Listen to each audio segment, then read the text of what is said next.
Hello and welcome. Thanks for joining us today. A couple of quick basics. There's no audio or video coming from your side. We are recording, so we'll be sending a link out to the recording, as well as a recording to, or a link rather, to a blog that we'll be doing next week that will include the webinar link as well as key takeaways from the day today.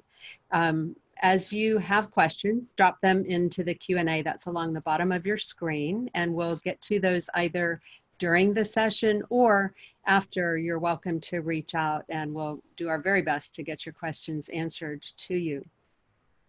I see, I see Angela and Carol and a bunch of familiar names here. This is so great. It's really nice to see so many familiar and unfamiliar names that are joining us today. I'm Barbara Wray. I'm with Wick Marketing. We're an agency in Austin, Texas. And for 25 years, we have been serving our home builder and master plan developer clients. We have a lot of expertise in this area, and maybe even more importantly, we have a lot of passion for doing this work. Today, our topic is what your 55 plus consumers want, and here to help answer that question are Deborah Blake and Michelle Pearl. And Deborah, you first, if you'll introduce yourselves, please. Sounds good. Thanks, Barbara. I'm excited to be here today. I really love the Zoom culture that we're in these days. It's nice to see everyone. I have been involved in the active adult and with the mature consumer for over 3 decades. I spent 21 years with the leader in active adult, Del Webb, and I had a unique career path that took me from the design center to operations to startup, and ultimately I was the national brand manager and in-house expert for Del Webb for the Pardee Group.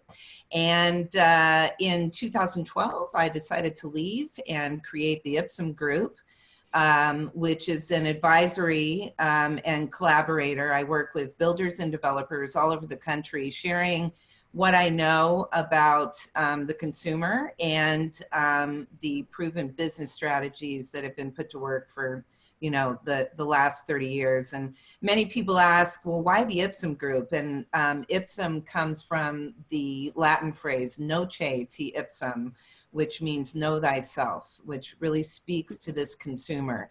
They really know what they want, they know who they are, and they know what they want their lives to be. And that really is core to what we're going to be talking about today. Michelle? Okay, well, I'm Michelle Pearl, and my background before I came to Pardee Homes and to Altis, I was an event coordinator for really well-heeled singles, and then for a multi-generational community. And then when I came to Altis, to Pardee, it was really interesting because I was thinking, oh, 55 plus. I mean, I am 60 years old, so there's a lot I can relate to, but I was thinking, you know, when my parents were older, my dad collected stamps and my mom watched Family Feud at like full volume all day long. That was what she did. And I thought, that's not my thing. I mean, that's not me as I get older. And what was so awesome is that Pardee and Altis had that same idea. They think it's a whole new generation of older people, and we are, and we think about things differently. So I come to Altis and with kind of an open mind, but also the reality that I am our consumer, I am our future resident. So it gives me that ability to relate to them really, really well. And with the very first day that I walked into Altis, I just was like, oh, this is the most gorgeous, upscale, it's done right. So needless to say, I think the fit works really well because what we're working on is just a whole new generation of older people like me. Mm-hmm. Well, I have to tell you, one, I'm so excited to have both of you joining us today. And I'm telling all the rest of you that at least half of what I know about working with the 55 plus consumer, I have learned from Deborah. And I had the pleasure, you're welcome, and it's true. I had the pleasure of observing Michelle on one of her very first days at work at Altis at the grand opening. And watching this woman work a room is instructional. I'm telling you what. It really is. I agree. She knows how to connect with people.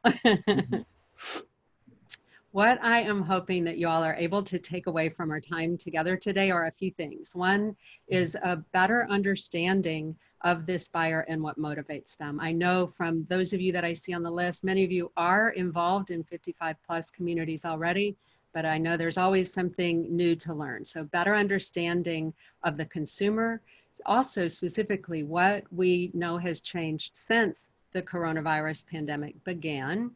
And then opportunities, and this is probably the main reason a lot of you are on, is the opportunities and strategies for engaging with this consumer and moving them forward to purchase in today's current environment.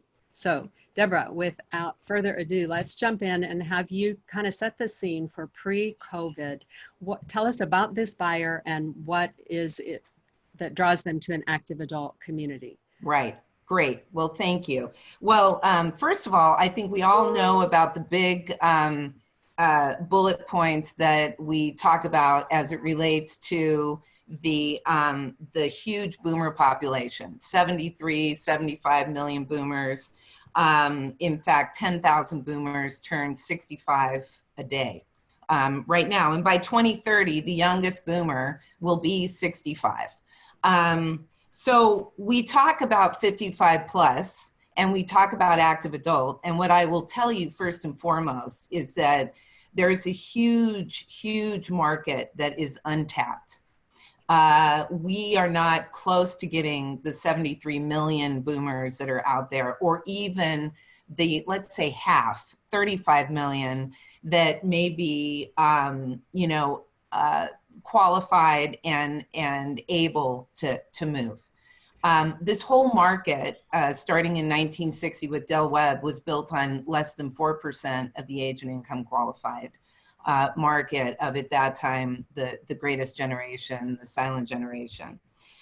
So it's really important. I talk to my clients a lot about finding your niche, finding your psychographic, and what's happening with the active adult consumer, and that's what we're going to talk about today. These are buyers who are looking for an active adult community, age restricted, lots of lifestyle amenities. Let's talk about that psychographic, that profile.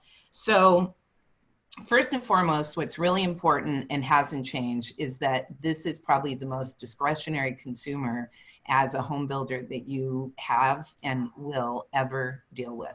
They basically are going to do it on their time. They're going to get what they want when they want it.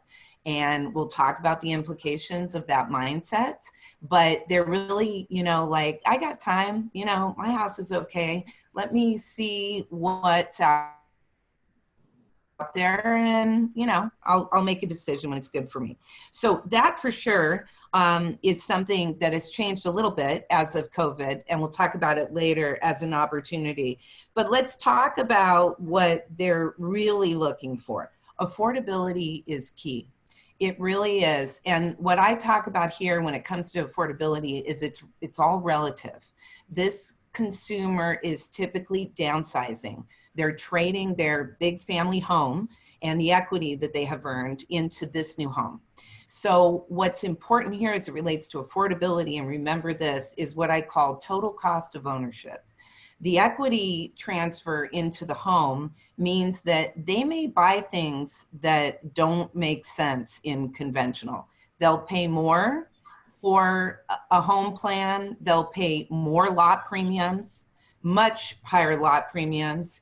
They will spend more in the design center. They're not concerned about appraisals, and they want what they want. So that's really important. But when it comes to monthly fees, the HOA fees, the cost to maintain the home, utilities, those types of things, cost of living in your area, those are going to potentially be your deal breaker. So it's really important to understand that there is, and continues as it relates to HOA, this mentality of, I only want to pay for what I use. So from an HOA standpoint, from a community amenity standpoint, and from an activity standpoint, what we're seeing more and more is that you keep the HOA dues as low as you can so that that you can address this potential objection.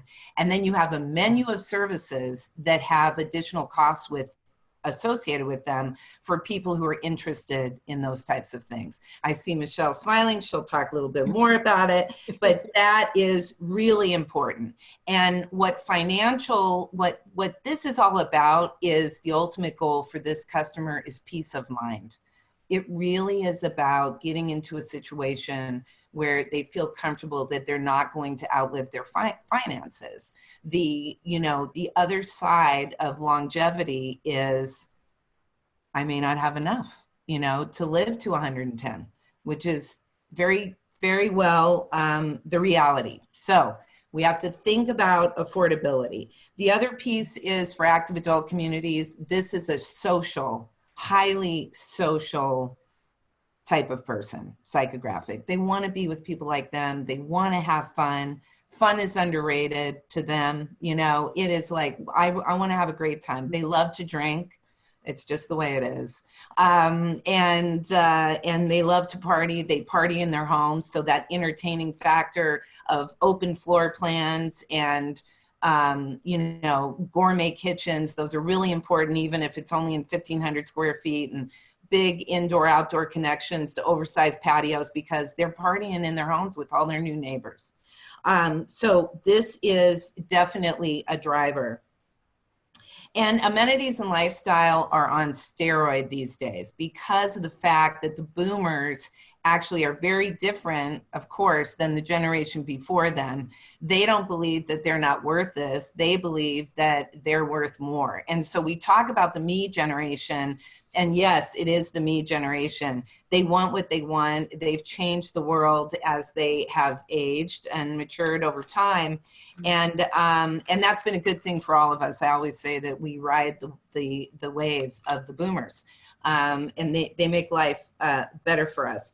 But they're giving up, they may already be living in a master plan community. They're giving up amenities.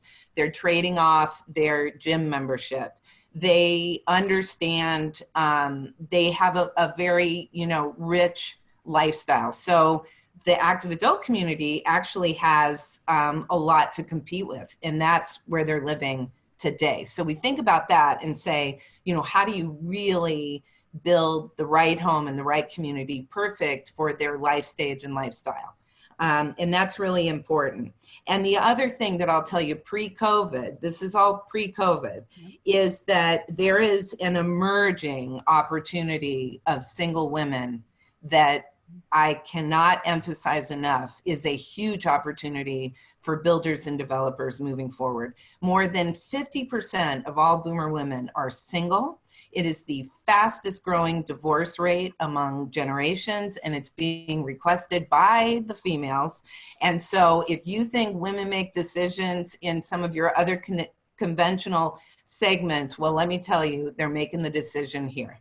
And so you need to think about that. And as single women go, what I can tell you is that the safety and security that comes with living in a community like this, just because you know each other and you watch out for each other beyond the gates, is something that is very, very much of interest to this growing single market. And I think when we look at homes and the size of homes, active adult, all single story, getting into the 1,400 square foot size, huge opportunity. So remember single women, that was emerging already. And so it's, while we look at the stats prior to COVID being, about 85% of all of your residents living in the community are Caucasian and married, that is changing. So something to think about there.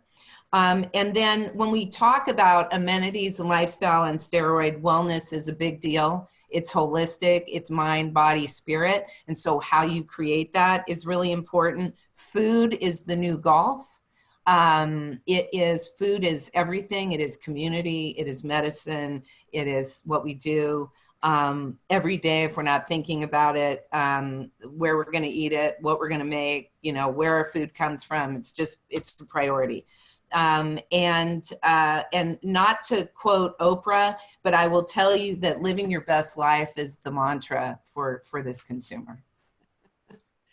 Well, not to quote Oprah, but maybe to quote Maybe Oprah. quote Oprah. Yes. Thank you, Deborah. That really, So welcome. I think helps to really set the stage for who we're talking about and what's important to them. And sticking with the pre-COVID environment for just a minute, Michelle, can you give us a quick look at what was your most popular event prior to COVID? Sure. You know, Pardee did things very, very differently because we had this gorgeous 16,000 square foot clubhouse open before we'd sold a thing. And that's completely, you know, is very unusual. So we had this great thing to show, and it's like, how do we sell this? How do we get people inspired to see this amazing amenity and use it? And, you know, we did a lot of things, you know, things that are typical, things that you'd think that you'd do. But finally it hit me because I'm trying to, you know, you throw spaghetti against the wall and sometimes it sticks, sometimes it doesn't. But I was thinking, what would I want to see? You know, I am this client. What would I want to see? Because we're talking about, you know, we're doing these tours and we're talking about, oh, we're going to do this and this is going to be great. And we're going to have this with the bar or whatever. But I don't want to hear talk. I want to see it. And I thought I would want to walk in here, this incredible building, and I want to see it alive and breathing. I want to see that humongous fireplace roaring. I want to see those glass doors open all the way out to that incredible view. I want to see residents or people here talking to each other that I can talk to. I want to see that bar lit up and I want to see a bartender behind it. And so that is what we created. I created this thing called a fireside mingle. And oh, and I want to see live entertainment. Because you know what, that is the universal connector, is you can just sit there and watch somebody entertain and sing. So we were running them quite frequently pre-COVID, where we have live entertainment, somebody sitting by the fireplace playing the guitar, playing the keyboard, a bartender or two behind the bar serving up complimentary beer, wine, or non-alcoholic beverages, games all out, whether it be backgammon, whatever you want to play there, and it opened up the windows.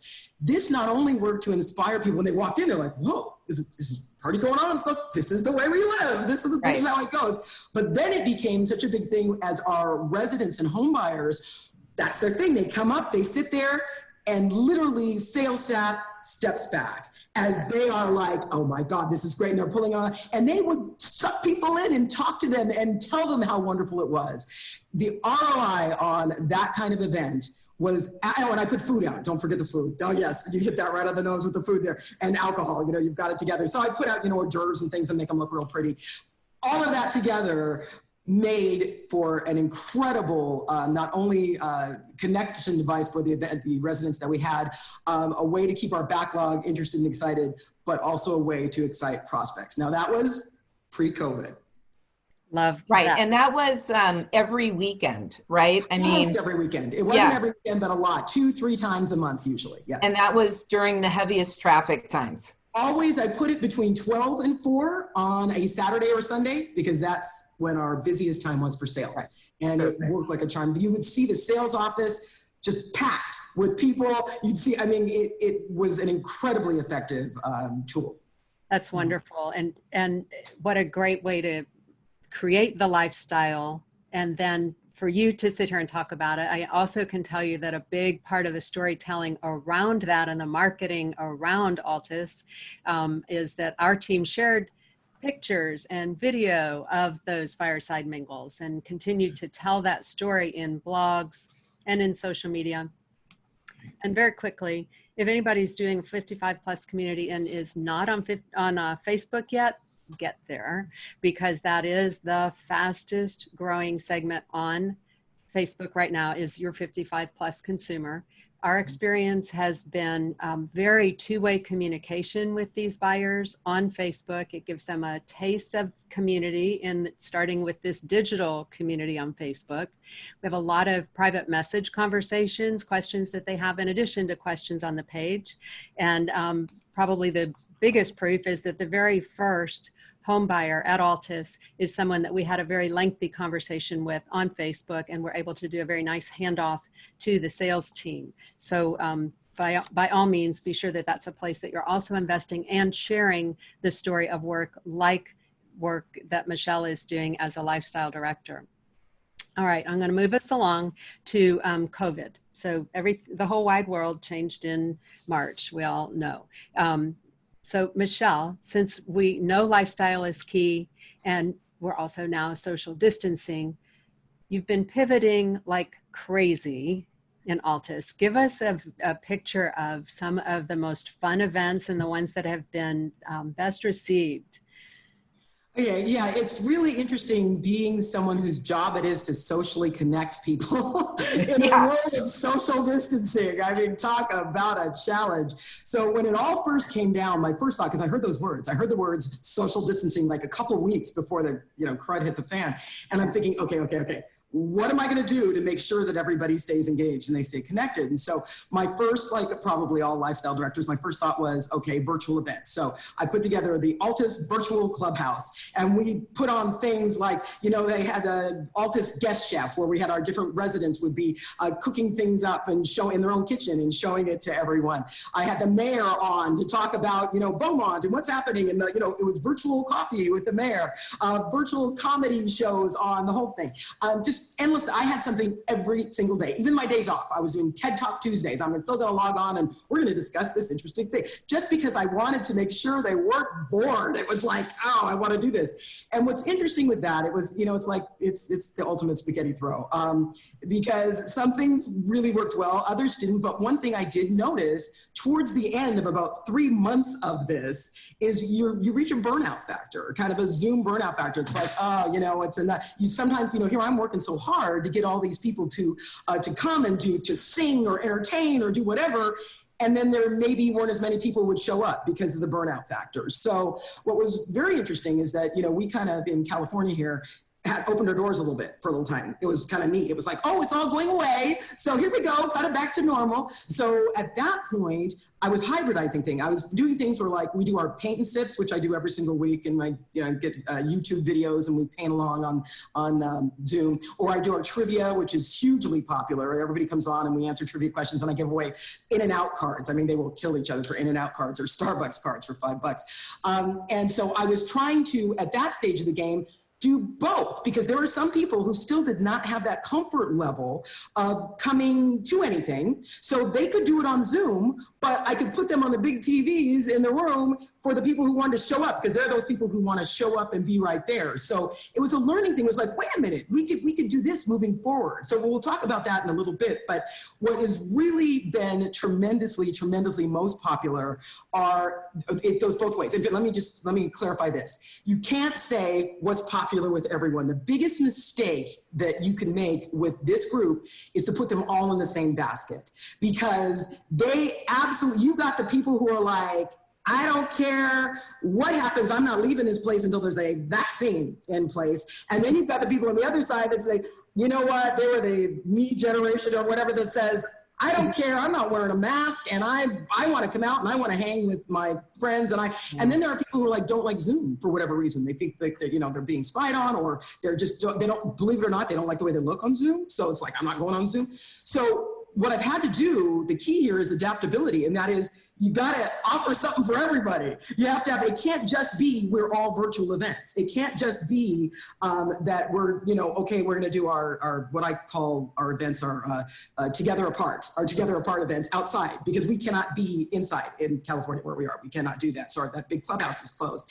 You got to offer both. And so that is the key. So when you ask what's most popular, it depends upon which resident you're asking that of. Because some of these residents, oh my gosh, they live, they breathe, they die for my Zoom events.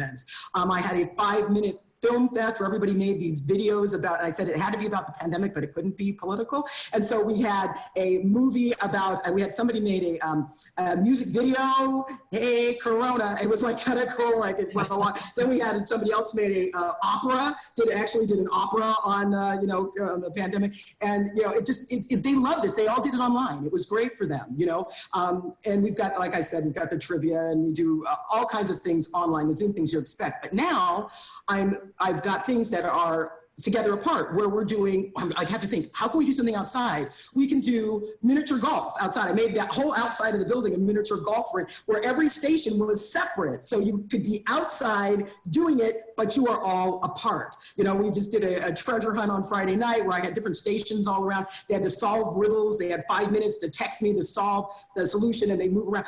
They were outside, we're together apart. And we're also doing the physical activities, which are really, really important, which I'm doing aquafit. I'm dusted off my old, it's been a while, old fitness teaching credentials, and we're doing aquafit, but I do aquafit classes as an event. So every single one has a theme. It might be country western one day, the next day it'll be R&B, or it might be the movies. One of the most popular ones was I did all the worst songs ever in history. So we were, you know, rocking to You're Having My Baby, Disco Duck, you know, and it's Afternoon Delight, you know. It was like, so they come just for the theme of it. So it makes it special, but it's physical outside. We have yoga outside. So when you say what's best, it depends upon which resident you ask.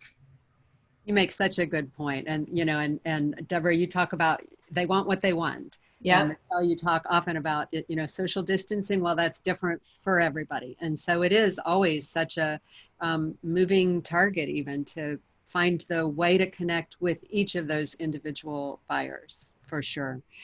Michelle, I just love hearing you talk about all the different things that you're doing and the energy that you bring to all of that. And I just can't imagine why people wouldn't want to participate in all of it, because it sounds like a lot of fun. And I know you put so much energy and creativity and love really into all of that. And I'm sure that that really shows up well, not only for your residents, but also for the people, even the people that we talk to online through your marketing, being able to share those stories online with people just helps to grow the sense of community that you have. I want to take just a really quick look to here and share my screen to show you a couple of examples.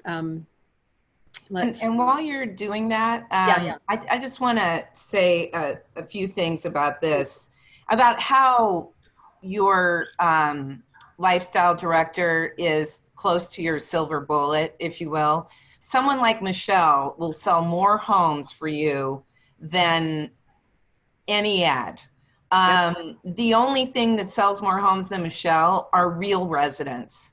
Real residents. That's why those mix and mingles were something that were implemented very early on, when we realized that most of the traffic was coming in on the weekends, and that we were pushing traffic through the sales office. Actually is in the community center.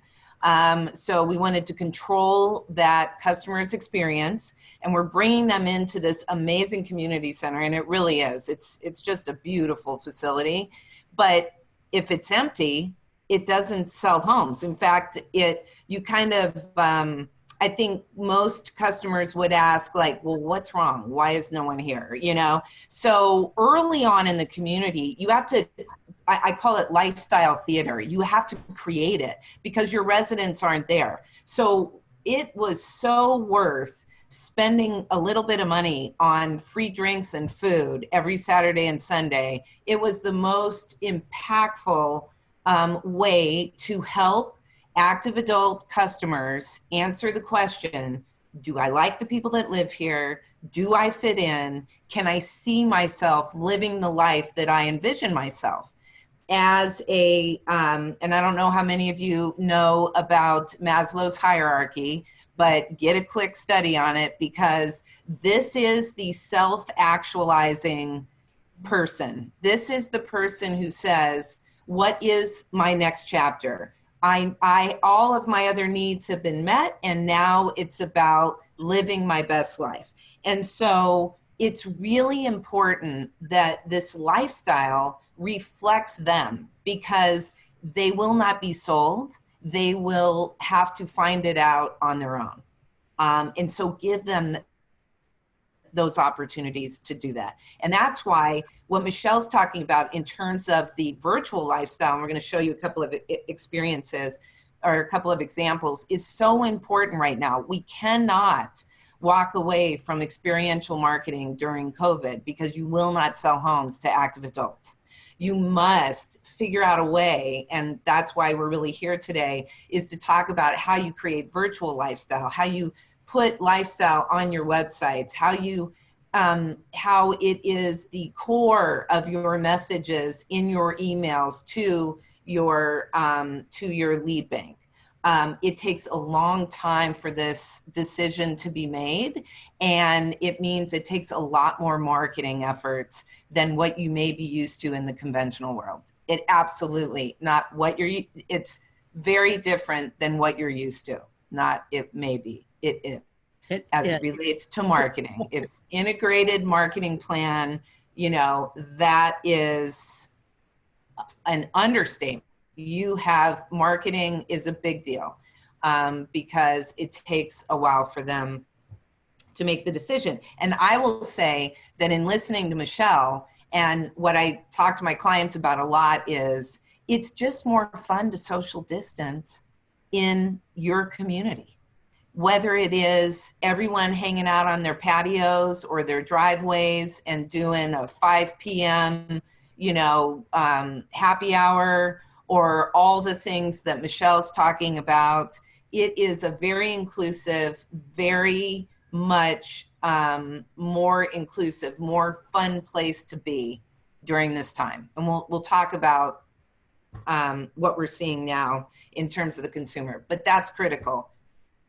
Such a good point. And there's so much that we could show you from Altis and many other brands. So I'm just going to very quickly, though, give a couple of examples here. This is the Altis blog, which is where a big part of the lifestyle story is told and where the topics that people are interested in are going to show up. And you can see a number of these have got the real live residents featured, and that's critical with this group too. I can tell you that when we started marketing Altis a year in advance, we of course didn't have resident photography where we're using stock photography where we needed to, and then there were models and we did, the team did video shoots and things like that. And so the metrics started to improve a little bit, but when they really ramped up, when the performance and the cost per acquisition really improved, was when we had actual resident photos to share. It makes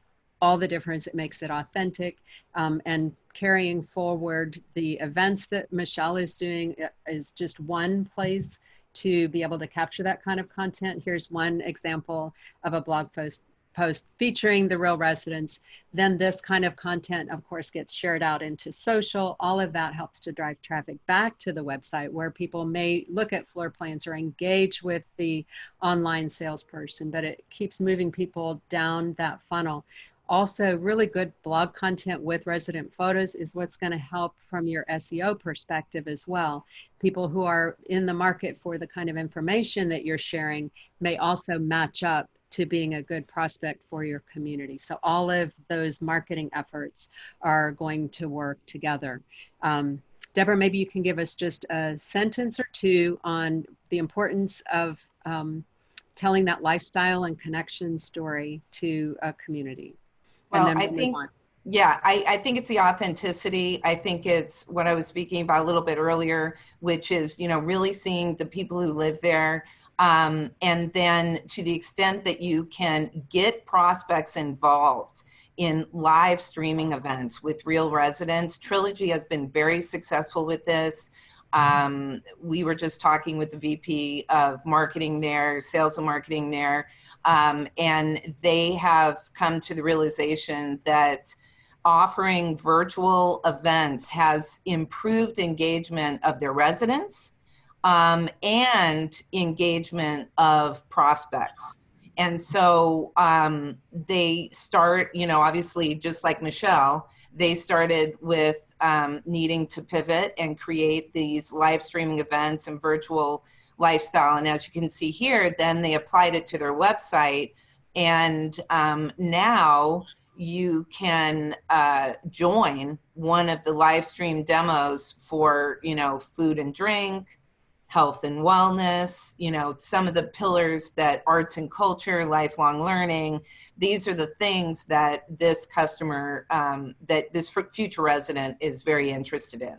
So for Trilogy, not only does it allow them to engage with their prospects more often in a more meaningful and memorable format, but it also allows them to really continue to market a key differentiator for them, which is their lifestyle and their national network of lifestyle opportunities.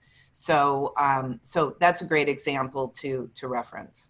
And may I make a point too, that not only for, for prospects moving forward, obviously this is a future tool, but one of the things that I found with the events that we're doing now is they're tremendous for engaging backlog.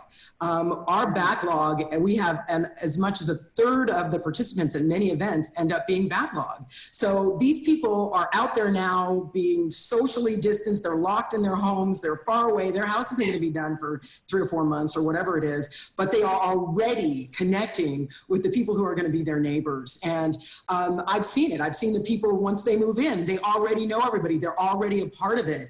It's a tremendous tool for making it real for your backlog and tying them in so that when their tile doesn't turn out the way they want or whatever the heck. That's exactly right. They are going to be like, but I love Susie and Sam and Fred and Ginger, and I'm coming to that community no matter what. So it's been really good with engaging in backlog. Good point. And so that's really important for the audience to understand, is that for this customer and to retain your backlog, allow them access to the community from the moment they sign their contract. It's a special temporary, access card, whatever it is, but it will be the difference between high levels of cancellation and, very, very low. It's very effective because of what Michelle talked about. They're just getting involved right away. They're emotionally connected. So important. So let's move on to opportunities. I know that's probably why a lot of you are joining us today. Like, what the heck are we supposed to do now? And what do we want to not miss out on? Deborah, I'm going to have you start us out. When you and Michelle and I were meeting earlier, you used the phrase that you are seeing an urgency created and push factors on this customer in a way that you have never seen throughout your career. Talk to us about that. What are those elements that are moving people through the cycle time to purchase faster, and what are the obstacles that are in the way of this consumer purchasing in an active adult community today? Yes, thanks, Barbara. Well, first and foremost, this isolation that has come from this forced quarantine, and I think we just cleared 5 months, which is just mind-blowing, but your self-actualizing consumer that we've described has been in their home, dreaming about what their life needs to be. It is at all new levels of emotion, and they are doing a lot of investigation because they have time. Many have adopted technology like Zoom. Telehealth has had like an exponential adoption rate. This boomer customer generally is fine with technology. As long as you make it easy for them and there's easy, and it's easy to use, they will adopt it. And I think we've seen it during the pandemic in the acceptance of telehealth. And in, if you want to see your family, you're having a Zoom meeting, because this customer is also in the most vulnerable populations relative to the virus. So I heard I heard a webinar by Ken Dykewald. He's PhD, been involved in the impact of this boomer wave that's coming or that's here. And he's been studying it and helping industries and consumer products across the globe respond better to the boomer that is here and that has been coming since the 70s. And he was being interviewed, and he analogized this period of time for our future consumer as a chrysalytic moment, that the butterflies are going to be emerging, and you better understand that they have big plans for their life. So we talked about pre-COVID. Well, now that it's palpable for them about what they want out of life, and coming out of this moment of life is too short. It's crazy out here. I need to get control where I can have control, and I need to get moving towards my next chapter. Greatest tagline ever, my new next at Altis. So, you know, this has created this high level of emotion around the how I want to live my life. And in addition to that, we have all, and the boomers have, been watching the tragic impact of the virus on assisted living facilities. And prior to COVID, I can tell you it was a primary motivation for this consumer to age in place. In fact, I can't tell you how many focus groups I participated in when someone in the audience says, you know, I want to play golf in the afternoon. I want to have a group of friends over to my home for a barbecue on my back patio and have a bunch of beer and go to sleep and not wake up around maybe 100 to 110 years old. And that is really the dream. And, you know, frankly, with the mainstream science around what it takes to have a long, healthy, and happy life, and the amount of consumer products and industries getting involved in this to help us all live longer, healthier, happier lives, we are in a position where we are going to take control of our health. Prior to COVID, I think it was primarily based on that peace of mind financial side of things, which is healthcare is messed up. Prices continue to grow out of control, and I need to take control of my own health. So aging in place now for active adult builders and developers understand that aging in place is best done in a new home with no steps and single story and built with universal design. We've been talking about universal design, but now this is a major driver in terms of why people want to move now. So they're looking for that home where they can age in place and where they can take control of their longevity and their health and live independently to the very end. I wouldn't use that in marketing, but you know, that's the intention. And so your home design really matters. Getting the home design right and understanding what the active adult wants and needs is more important than it's ever been before.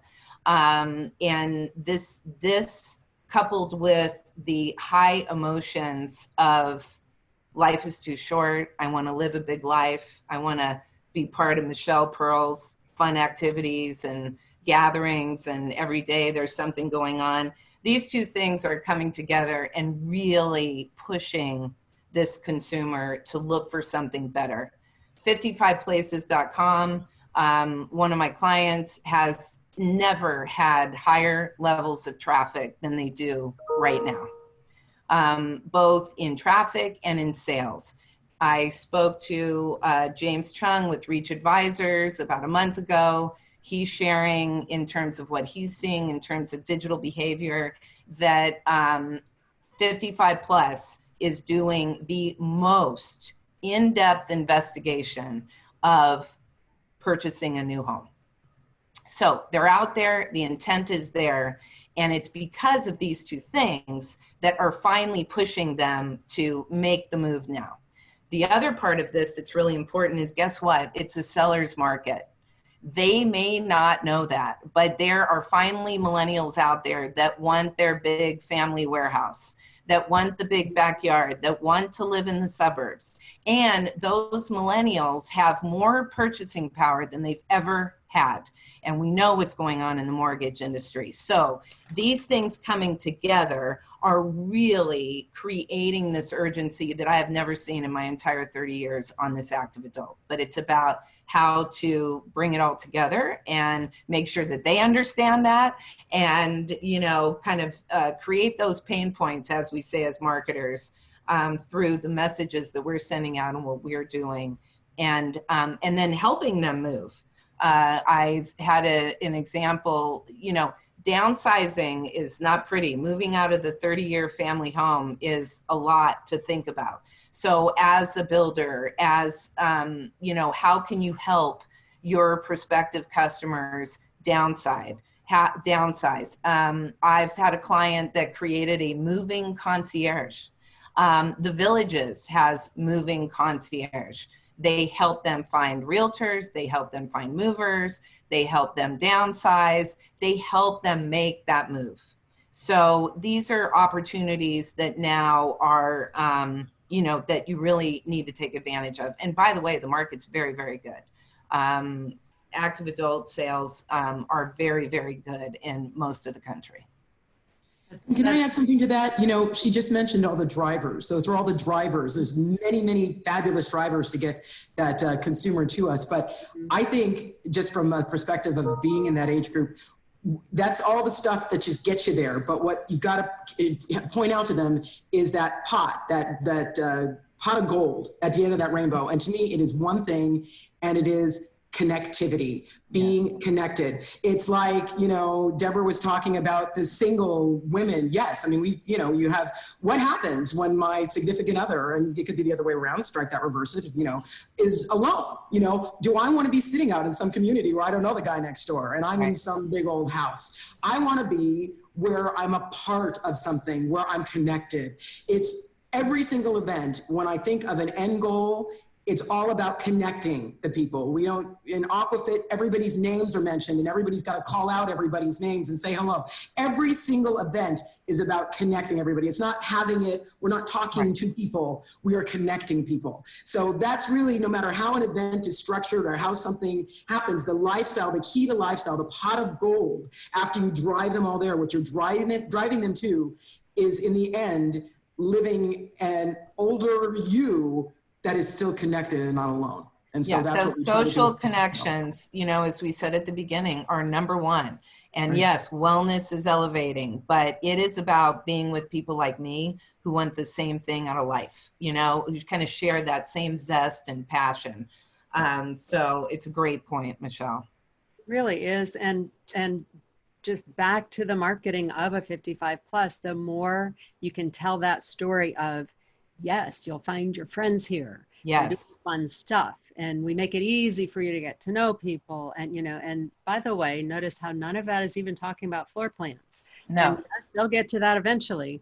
But if the lifestyle doesn't satisfy them, if they don't feel confident that they're going to find their people here, then they don't really need to look at the floor plans, because it's true. They want. It's true.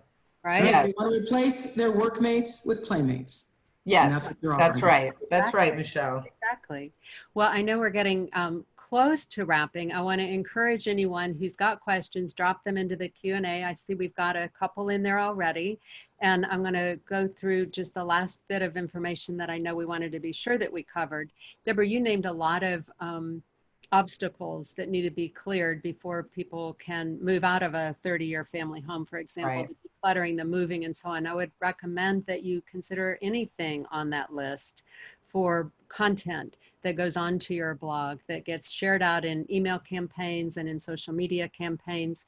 We do a lot of that type of content for our 55 plus clients, and people respond really well to it. Some are buyers, some are not buyers. It doesn't matter. They're engaging with your brand and they're amplifying your message to their friends. And it's, you know, it's rich content that's going to have people associate those problem solving approaches with your brand as well. Talking about the things that are on their mind right now, the things that they care about. Deborah, I don't know how much time we're going to have to get into this, but I do want you to just talk for a minute about what people expect from this category when they get to the website. Right. So one thing I'll say is that I think that the website, the internet, is the great equalizer for all builders.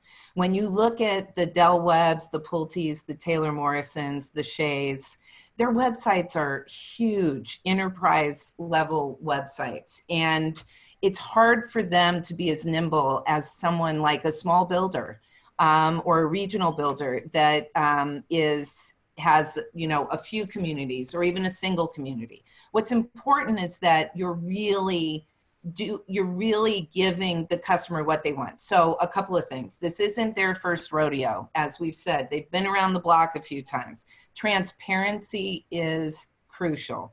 You cannot hide anything from this customer. It's better to just put it on your website today. FAQs, frequently asked questions, are highly searched on websites, right next to the home search.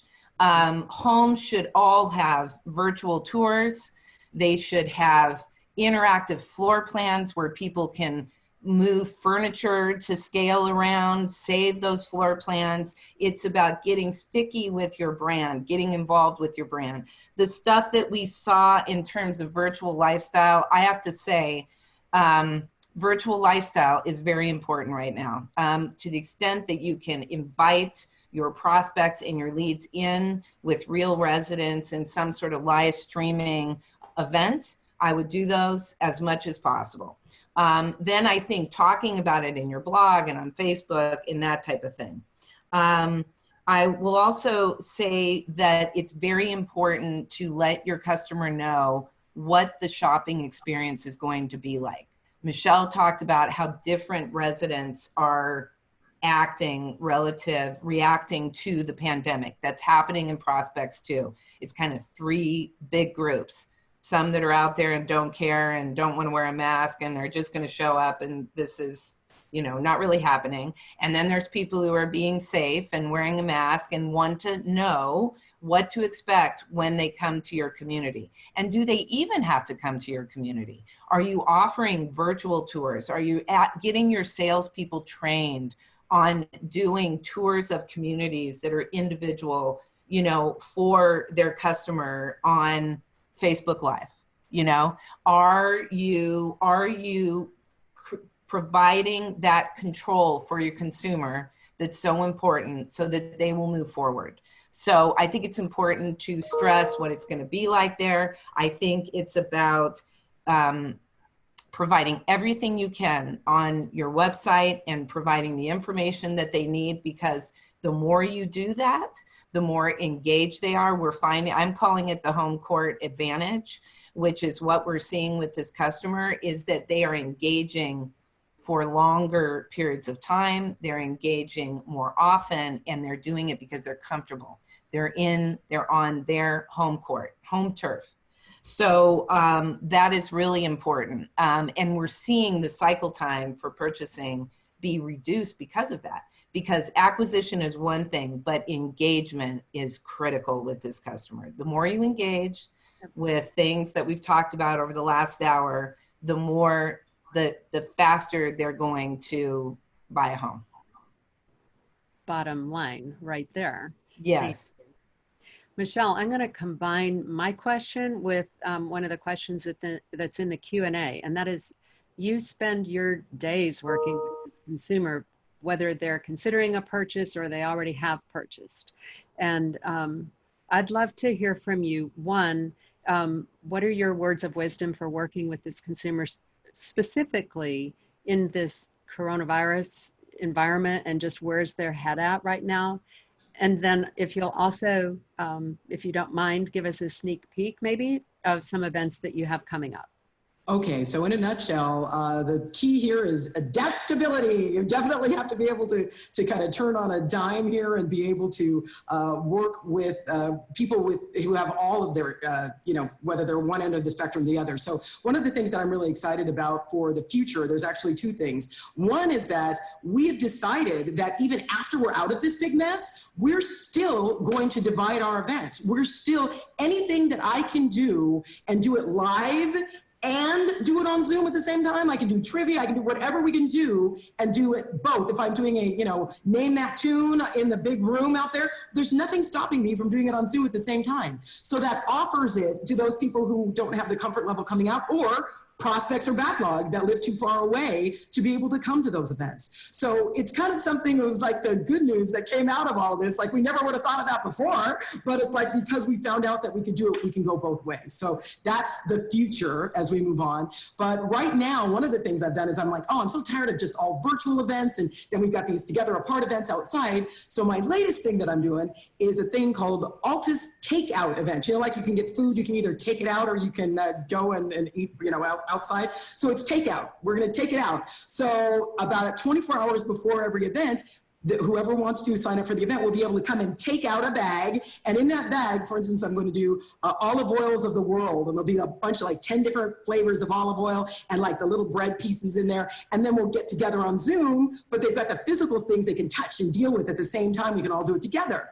We'll do arts and crafts. We're going to do decoupage bird houses, like these little bird houses. So they pick up that little bag. It's got everything they need. And they're going to be able to do it alive and in person with me. Even AED CPR training. I've got books that are from the American Heart Association, color workbooks. We're going to take out those books and take out the, the things we need and be able to do it on Zoom. So it just takes it to a different level because there's that tactile, Yes. that thing in sales where if you can touch it, it's better for you. Well, we're going to be touching our objects moving forward. So that's just one of the things that we're kind of throwing that spaghetti up and seeing if that one sticks. Thank you. That is a lot. I think that's some really great stuff.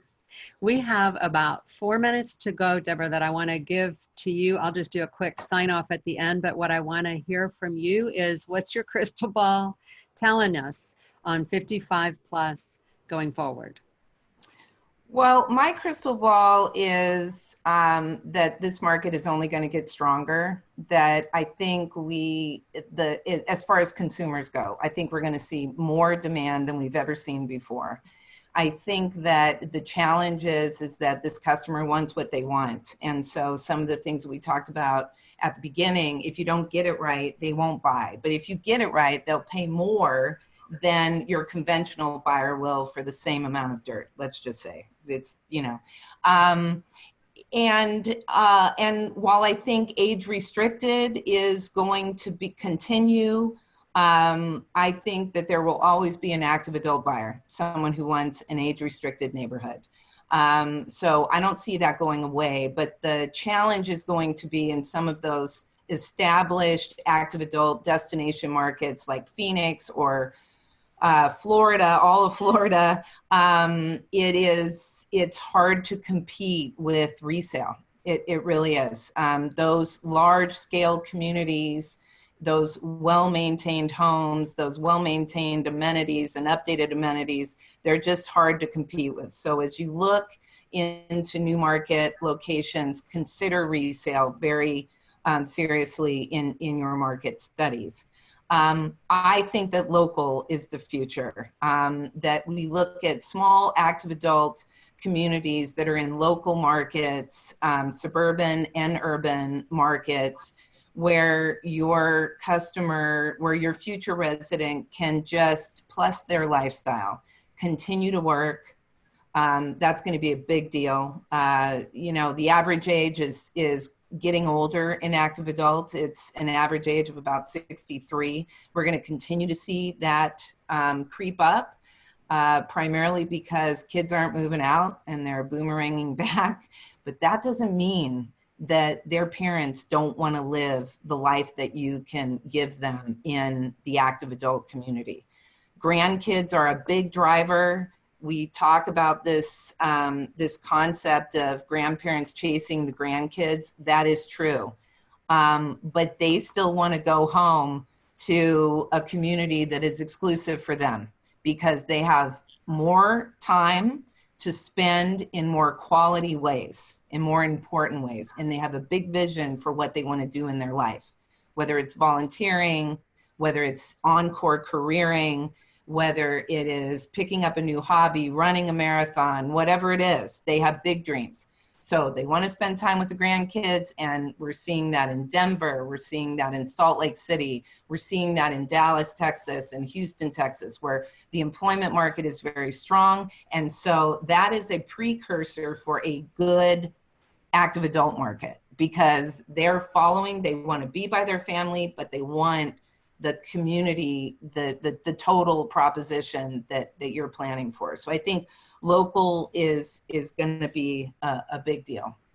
Thank you. I think that's a great place for us to wrap up. Deborah, Michelle, both of you, thank you so much for generously sharing what you know and your time today. And thank you everyone else who gave your time also to joining us today. Do reach out to me, Barbara@wickmarketing.com, if you've got questions you didn't get a chance to ask today, and I'll make sure between the three of us we have a good answer back for you. And if we can help, reach out. Otherwise, please have a great week, and thank you again for joining us. Bye. Bye. Thank you.